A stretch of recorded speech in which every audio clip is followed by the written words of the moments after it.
मुंबई से, और किसको? जो मेरा RND यूनिट 2 के इंचार्ज है वो भी कैमरा। भाइयों बहनों ध्यान दीजिएगा, दीवार में वापस से दिखा रहा है।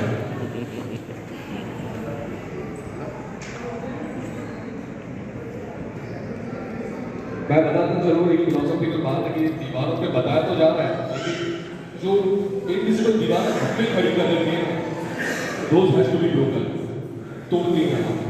और ये उसी की कुछ गुजरात आर्टिक सेवा समिति का वही मकसद है। आमिर दुल्ले साहब प्लीज।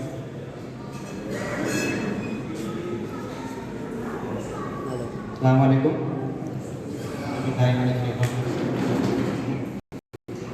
जैसे कि हम जानते हैं कि आरटी स्कूल लेवल तक एजुकेशन स्टूडेंट को हासिल कर सकते हैं, लेकिन उसके बाद क्या होता है कि कम्युनिटी में बहुत ज़्यादा एक डाउनग्रेड हम जाते हैं, जैसे ड्रॉप आउट हो जाते हैं। बहुत सारे स्टूडेंट हायर एजुकेशन तक नहीं जाते हैं।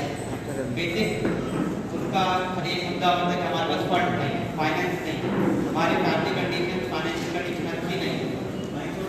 ये सब जो हमें अगर सॉल्व करना है तो हमें इसके लिए इंफॉर्मेशन होनी चाहिए, अवेयरनेस होनी चाहिए। हमारे तहत हमारे लोगों में ये बहुत सारे ऑप्शंस अवेलेबल है, अलग अलग फॉर्म्स में अलग अलग वेरियस स्कीम्स लाइक गवर्नमेंट की सब कुछ अवेलेबल है।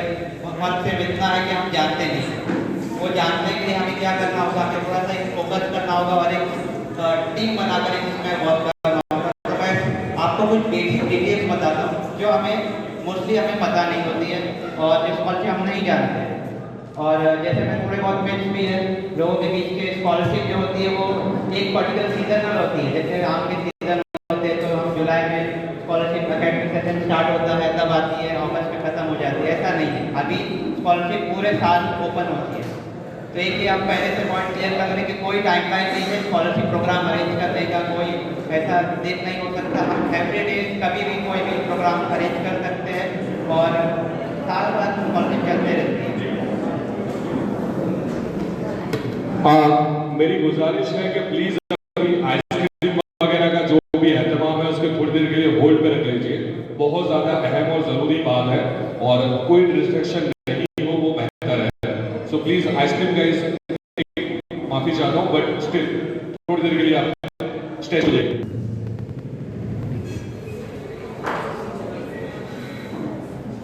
तो हम स्टार्ट करते हैं कि जो हम थोड़ा बहुत प्रेजेंटेशन है इस पर हम फोकस करना चाहिए। तो स्कॉलरशिप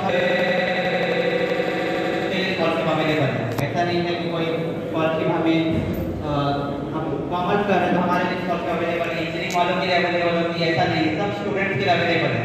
और इसी के साथ हम देखेंगे जो बेसिक रिक्वायर्ड डॉक्यूमेंट होते हैं, जनरली 31 डॉक्यूमेंट अवेलेबल होते हैं, आधार कार्ड, बैंक अकाउंट, ये सब अवेलेबल होते हैं।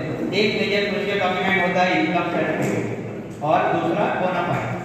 बोनाफाइड कॉलेज से आपको मिल जाता है, उसमें थोड़ा सा आपको कॉलेज में जाके मेहनत करनी होती है। दूसरा इनकम सर्टिफिकेट, इसमें भी रिक्वायरमेंट है कि हमने तहसीलदार या फिर मालमतदार इनकम सर्टिफिकेट वही वैलिड होता है। और कोई भी स्कीम्स होती है उसके अंदर नगर सेवक का इनकम सर्टिफिकेट, काउंसिलर कॉर्पोरेटर का इनकम सर्टिफिकेट चल जाता है। बट हमारा क्राइटेरिया ये होना चाहिए कि हम स्टूडेंट्स का मालमतदार वाला जो तहसीलदार गवर्नमेंट अथॉरिटी से बनता है उसी के ऊपर हम फोकस करें, वो बनाने की कोशिश करें ताकि हर एक स्कीम में हर जगह हम अप्लाई कर पाएंगे और जितने भी फायदे उठा सकें हम स्कॉलरशिप के जरिए हम उठा सकेंगे। तो पहला है NSP को हम सब जानते हैं, बहुत सालों से इसकी मार्केट में है और बहुत स्टूडेंट अप्लाई करते हैं। लेकिन NSP में हम यही जानते हैं pre matric post matric merit का मीन्स होती है, बट हम अप्लाई तो करते हैं, इसमें मिलता नहीं है। मिलता क्यों नहीं? बस फंड लिमिटेड है, बहुत ज़्यादा फंड नहीं है। जो सेंट्रल गवर्नमेंट का बजट है माइनॉरिटी का, उसके अंदर 15 पॉइंट प्रोग्राम में अगर डिवीजन करेगा तो स्कॉलरशिप के ऊपर बहुत कम फंड आता है। लेकिन ये फंड की अगर हम बात करें, एक हमारे पास मेरिट का मीन्स का सेक्शन है, तो मेरिट का मीन्स का एक स्कॉलरशिप होती है। तो कोई बता सकता है कि 25,000 से ज़्यादा किसी को स्कॉलरशिप मिली है मेरिट का मीन्स में? अगर आपके कोई कॉन्टेक्ट में रहेगा, मोस्टली आपको नहीं होगा। और स्टूडेंट को 25,000 मिलती है और ऑर्गेनाइजर को 30,000 मिलती है। लेकिन मैंने यहाँ लिखा है 15 लाख मेरिट का मीन्स में 15 लाख मिलेगी। मेरिट का means for minority community. Minority कौन होते हैं? मुस्लिम, बुद्धिस्ट, सिख, क्रिश्चियन, पारसी, ये सब माइनॉरिटी कम्युनिटी होते हैं। तो कितने तक मिल सकती है? 15 लाख तक मिल सकती है, 20 लाख तक मिल सकती है, जितनी फुल फीस रिम्बर्समेंट है उतनी मिल सकती है। लेकिन किसको? नेक्स्ट पार्ट है कि ये सब जो कोर्स है इसके लिए 25,000 मिलती है और बाकी ऑप्शनलाइट के 30,000। और इसके लिस्ट पूरी अवेलेबल है किसको किसको हम प्रोफेशनल कोर्स में स्कॉलरशिप प्रोवाइड करते हैं। बट एक ऐसा चीज़ है जिसको हम मिस कर जाते हैं, जो बच्चे IITs में पढ़ते हैं, NITs में पढ़ते हैं, IIM में पढ़ते हैं, ऐसे जो इंस्टीट्यूट में पढ़ते हैं। गुजरात में हमारे पास में IIT गांधीनगर है, NIT है, NIFT है, ये सब इंस्टीट्यूट सेंट्रल लेवल के प्राइवेट इंस्टीट्यूट है, फेमस इंस्टीट्यूट है, वर्ल्ड रिनाउंड इंस्टीट्यूट है। अगर इसमें बच्चा पढ़ता है और वो माइनॉरिटी है तो उसको फुल फीस रिइंबर्समेंट मिलेगा। IIM अहमदाबाद की फीस 20 लाख है। अगर IIM अहमदाबाद में हमारा बच्चा मुस्लिम कम्युनिटी जो बोलते जैन पारसी कम्युनिटी का होगा तो उसको फुल फीस रिइंबर्समेंट मिलेगा, 20 लाख का रिइंबर्समेंट मिलेगा। जहाँ तक कि मुझे पता है, मैंने लिस्ट चेक किया है, ये रिइंबर्समेंट मिलता है। IIM उदयपुर का जो स्टूडेंट है उसको 6 लाख की फीस है, 6 लाख पूरा रिफंड मिला है। इसके लिस्ट अवेलेबल है माइनॉरिटी वेबसाइट पर, हम उसे चेक कर सकते हैं। अभी हमारा काम इतना होगा कि हम यहाँ तक स्टूडेंट को पहुँचाएं। वो पहुँचाने के लिए हमें एक मेहनत करनी होगी कि हमें जो नीट एग्ज़ाम होता है, JEE होता है, ऐसे बहुत सारे CA के एग्ज़ाम्स होते हैं और कॉमर्स के भी एग्ज़ाम होते हैं, तो फॉरेन ट्रेड एक्सचेंज के, तो ये सब स्टूडेंट को अवेयर करें कि ऐसे बहुत सारे एग्ज़ाम्स हैं वो क्वालिफाई करें, वहाँ तक हम उन्हें पहुँचे, हमको कोचिंग प्रोवाइड करें और तभी जाके हम ये रिइंबर्समेंट का फ़ायदा उठा पाएंगे। और ये 100% श्योरिटी है कि जो प्रेमियर इंस्टीट्यूट में पढ़ते हैं उनको स्कॉलरशिप मिलेगा। तो इसके साथ ही एक और इसके अंदर हम ऐड कर सकते हैं कि अभी कोचिंग क्लासेस का मैं बोल रहा हूँ, तो अभी आएगा सवाल कि कोचिंग क्लासेस की फीस भी बहुत हाई होती है, तो हम उसके लिए क्या करेंगे। तो उसके लिए भी सेंट्रल गवर्नमेंट की तरफ से फ्री एंड अलाइड स्कीम 6 महीने की फ्री कोचिंग प्रोवाइड की जाती है माइनॉरिटी स्टूडेंट्स को, तो हम उसके अंदर स्टूडेंट को इनरोल कर सकते हैं। उसके साथ में अगर 6 महीना स्टूडेंट पढ़ता है कोई कोचिंग क्लासेस में जाके, यहाँ पर 3 सेंटर है जो सेंट्रल गवर्नमेंट ने अपॉइंट करी है, अहमदाबाद में, साबरमती में भी है। तो अगर वहाँ जाके 6 महीना स्टूडेंट पढ़ेगा तो उसको पर मंथ 2500 का स्टाइपेंड भी दिया जाएगा 6 महीनों के लिए। एक तो स्टूडेंट का फायदा भी हो गया, साथ में उसकी कोचिंग भी हो गई, और हम अगर क्वालिफाई करता है तो आगे जाके एक प्राइवेट इंस्टीट्यूट में पढ़ने का मौका मिलेगा। और हमारा जो ड्रॉप आउट रेशियो है हायर एजुकेशन में, जो ग्रेजुएट डिग्री हम देखते हैं, वो एक इंक्रीज रेशियो की तरफ बढ़ेगा और मार्जिनल इंक्रीज होते होते हम एक एक्सपोनेंशियल इंक्रीज की तरफ पहुंच पाएंगे। तो ये फर्स्ट पार्ट था जो हमें इस सेक्शन में नोट करना है कि प्राइवेट इंस्टीट्यूट की तरफ हम फोकस करें। ये सब प्राइवेट इंस्टीट्यूट है, और जैसे जिपमर, एम्स की जैसे हम बात करते हैं, मेडिकल की फीस बहुत ज़्यादा होती है, 5 लाख 10 लाख प्राइवेट में होती है, गवर्नमेंट की भी फीस ज़्यादा है।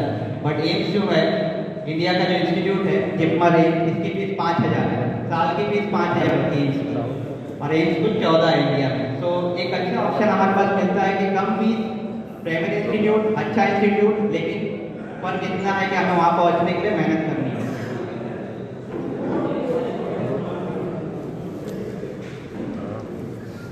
सो नेक्स्ट,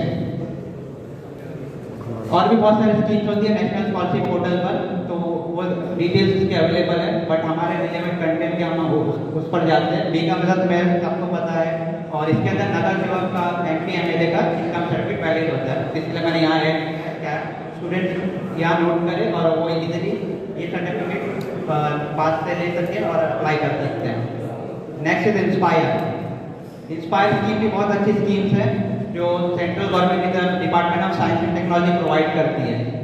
एक बच्चा जो 8000 फीस होती है PHC, जनरली 8000 होती है, प्राइवेट में थोड़ी ज़्यादा होगी, 20000 होगी, लेकिन उसको गवर्नमेंट कितना प्रोवाइड कर रही है, 80000 प्रोवाइड कर रही है।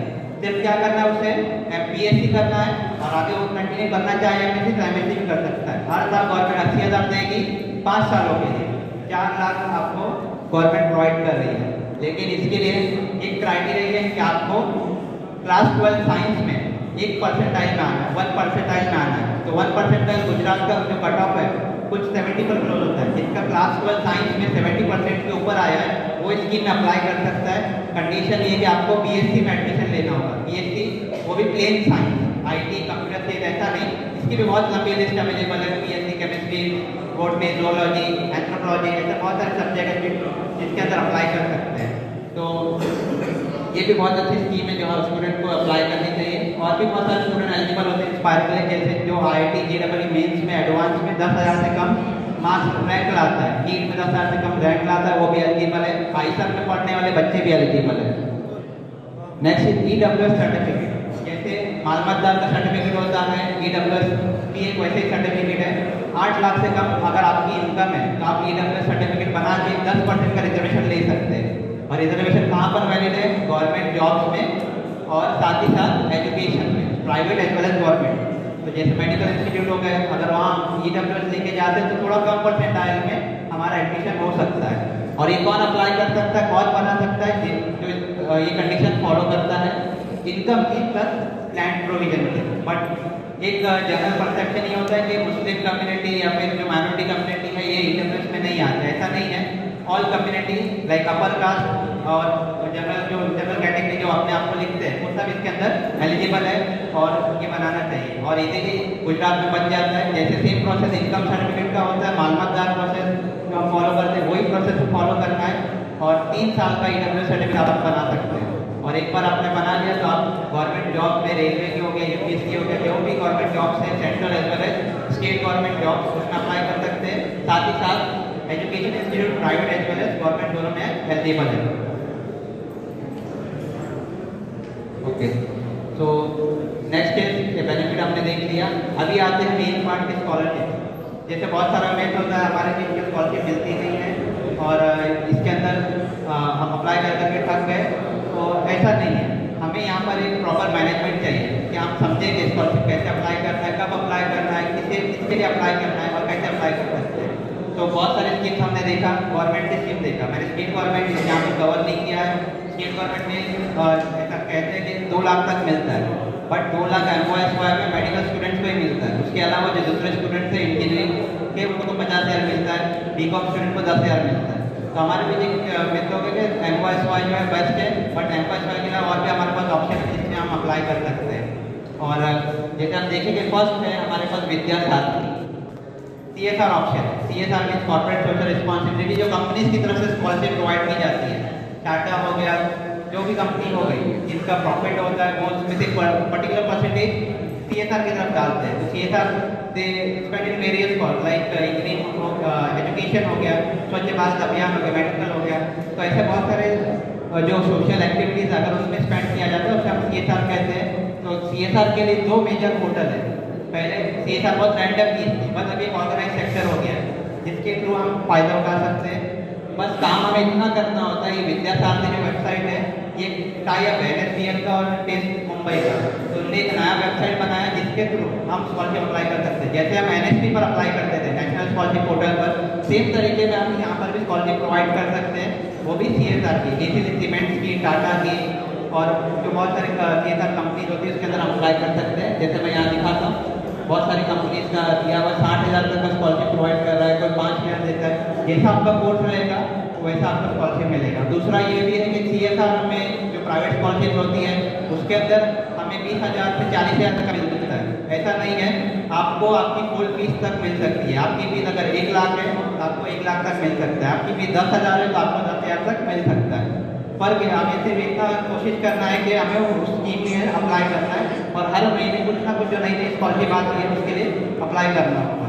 सो बेसिक प्रोसेस है, साइन अप कीजिए, आपका नाम, मोबाइल नंबर, ईमेल आईडी से आपका प्रोफाइल कंप्लीट कीजिए। प्रोफाइल कंप्लीट करना है मतलब डॉक्यूमेंट्स अपलोड करने होंगे। जो डॉक्यूमेंट हमने पहले स्कीम में देखा था, स्टार्टिंग के स्लाइड में देखा था, वो सब डॉक्यूमेंट आपको अपलोड करना होगा।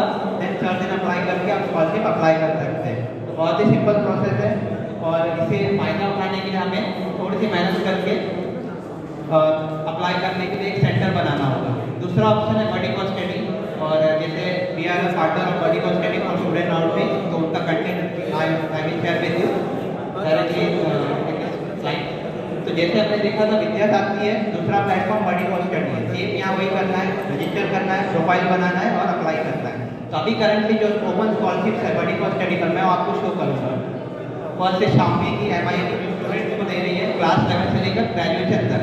तो अभी जो यहाँ पर आपके आसपास में फ्रेंड सर्कल में आपकी कॉलोनी में अगर कोई स्टूडेंट होगा तो उसे अप्लाई करने बोलिए कि MI जो है स्कॉलरशिप प्रोवाइड कर रही है जिसका परसेंटेज 70 अबव है लास्ट एग्जाम में।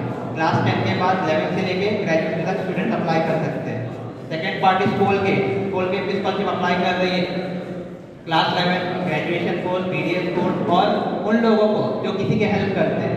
जैसे हम RT सेवा के समिति जो हेल्प कर रही है, तो वैसे ही भी हम इस स्कॉलरशिप के ग्रांट के लिए एलिजिबल है अगर हम रजिस्टर्ड होते हैं, ऑर्गेनाइजेशन हो गए तो। नेक्स्ट इज चॉइस का जो ह्यूमन स्टूडेंट को, गर्ल स्टूडेंट को स्कॉलरशिप प्रोवाइड कर इंजीनियरिंग में। Next HDFC bank scholarship, HDFC bank की स्कॉलरशिप है वो क्लास 6 से लेके टिल पोस्ट ग्रेजुएशन तक है। क्लास 6 में जो स्टूडेंट्स हैं वो अप्लाई कर सकते हैं, school level, junior college degree सब स्टूडेंट्स अप्लाई कर सकते हैं। जैसे हमने देखा ये 2 पोर्टल जो है मेन पोर्टल होते हैं, लेकिन इसके अलावा भी एक और नया पोर्टल स्टार्ट हुआ है लर्निंग विद वोडाफोन, उसमें फिर हम स्कॉलरशिप अप्लाई कर पाएंगे। और जैसे गर्ल्स के लिए हमारे पास पता है गर्ल्स को पहले से पता है गर्ल्स के लिए स्कॉलरशिप अवेलेबल नहीं होती है, गर्ल्स के लिए बहुत मुश्किल है, क्या करना है इतना पढ़ा के। बट आपको बता दूँ कि उनके लिए भी बहुत सारे स्कॉलरशिप और अच्छा खासा अमाउंट है। और इसमें अप्लाई करने के लिए सिंपल ऑनलाइन सा प्रोसेस होता है। एडोब इंजीनियरिंग स्टूडेंट को प्रोवाइड करती है, सीमेंस है, लॉरेल है, ऐसी बहुत सारी कंपनी है। और जैसे मैं बता दूँ स्क्रीन पर 2.5 लाख तक लॉरेल कंपनी प्रोवाइड करती है गर्ल्स स्टूडेंट को। तो गर्ल्स एजुकेशन भी एक बहुत इंपॉर्टेंट फैक्टर है हमारे कम्युनिटी में, उस पर भी हम फोकस करना चाहिए और गर्ल्स को एम्पावर करने के लिए हमें एजुकेशन उनको लाना चाहिए। और अगर ये फाइनेंशियल क्रंच की वजह से हम पीछे जाते हैं तो ऐसा नहीं है, हमारे पास बहुत सारे ऑप्शन अवेलेबल है, इसका फ़ायदा उठाना भी चाहिए। और थोड़े बहुत स्लाइड हैं जो और भी बहुत सारे CSR स्कीम्स के हैं, तो आप देख सकते हैं कि बहुत सारी स्कीम्स में यहाँ लिस्टेड किया है और बहुत सारी क्लोज भी हो चुकी है क्योंकि लास्ट डेट ओवर हो चुकी है। तो ये हर महीने नई नई कोई स्कॉलरशिप आते रहती है। और जैसे मैंने बताया कि हमें एक मैनेजमेंट की ज़रूरत है, प्रॉपर हमें टीम बना के इसके ऊपर फोकस करना होगा, वर्क करना होगा, तभी जाके हम CSR का पूरा फ़ायदा उठा सकेंगे। तो हमें एक सेंटर चाहिए जिसके ऊपर हम ये फॉर्म फिलिंग और सब कर पाए। और कुछ क्वेरीज होगा तो हम लंच के बाद ले सकते हैं, आई एम अवेलेबल हियर। और उसके बाद में मुंबई में नेक्स्ट सेमिनार में जाना है। तो थैंक यू एवरीवन, जज़ाकल्लाह। और कुछ भी क्वेरीज रहे scholarship related, you can directly contact me, my number details contact details are given here. Thank you.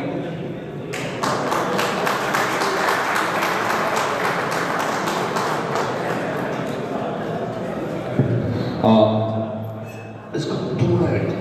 Hello, बहुत ज़्यादा ज़रूर